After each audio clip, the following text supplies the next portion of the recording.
There is an interesting story about how Nepal got its name. There was, according to legend, a Hindu sage named Ne, who lived in the Kathmandu valley thousands of years ago in the prehistoric era. Pal means protection. As the area was under the protection by sage Ne, it became known as Nepal. The kings of different dynasties have ruled the region since then. Nepal used to be the only constitutionally declared Hindu nation on the planet till 2008, when it was declared a federal democratic republic and a secular state. The country's rugged terrain is made up of peaks and valleys. The world's 10 tallest mountains, including Mount Everest, the highest point on the planet, are all a part of Nepal. Over 240 peaks tower at over 20,000 feet above sea level, and the plains are fertile and humid, making them suitable for agriculture.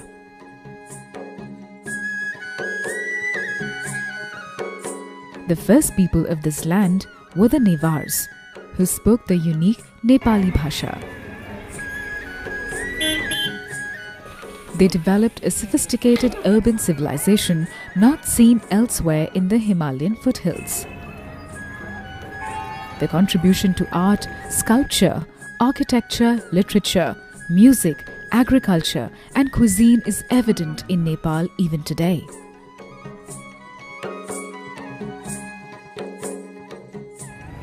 However, mass migration into Nepal has resulted in the Newars making up just 5% of the population in their own homeland, and their rich language and culture is rapidly becoming extinct.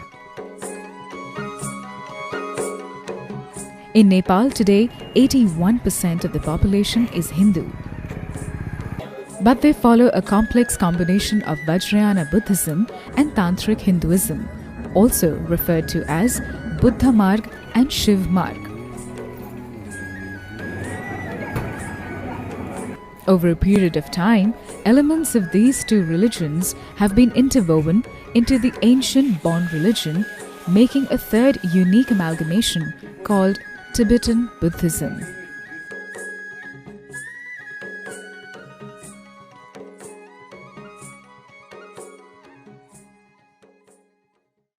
Large parts of India was like this at one time, that the whole geography of the place was created like a living body.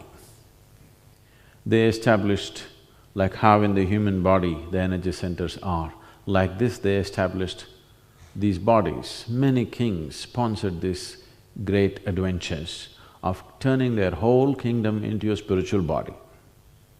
Nepal is one place where it is much more alive than what you would find in India, simply because the whole culture supported it. Even now, for 98% of the population in Nepal, going to the temple and seeking their mukti is still the highest thing in their mind, which is largely lost in India, yes? Mukti is not the highest thing. Going to America is the highest thing. So, when the very psychology of a civilization was completely geared towards ultimate liberation, these things could be done, but the very geography could be converted into a living spiritual body. So Pashupatinath is seen as the forehead of Shiva. So where does Shiva fit into all this? We'll look at that later, okay?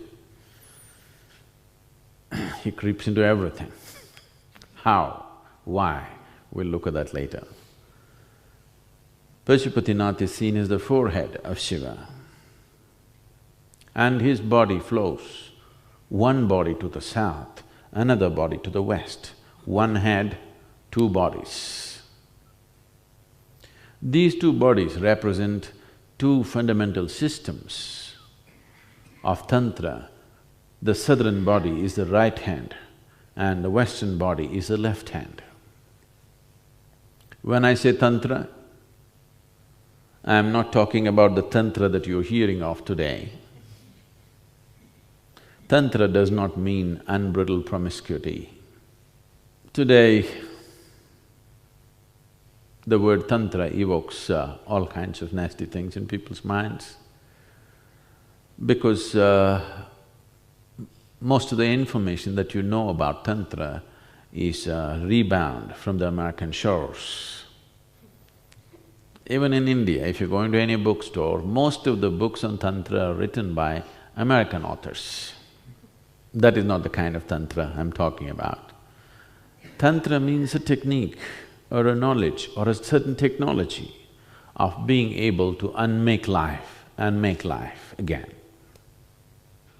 Those of you who come from India and maybe you have spent little time to look at the calendar art in India, you would have seen that sometimes there is a yogi or sometimes a woman who has taken off her head or his head, placed it in their hand and walking.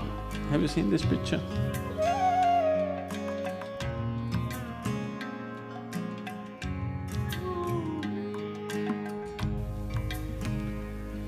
So this basic tantric imagery is to tell you that this is about the mechanics of life, understanding this machine so perfectly that you can completely dismantle it and put it back. So based on this, and when I use the word tantra, I want you to understand from this context, not from…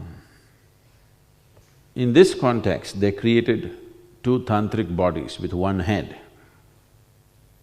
The forehead is here in Pashupatinath. The Sahasrar, the top of the head, is in Kalpanath. What is above is in the Muktinath. What is beyond is Kailash.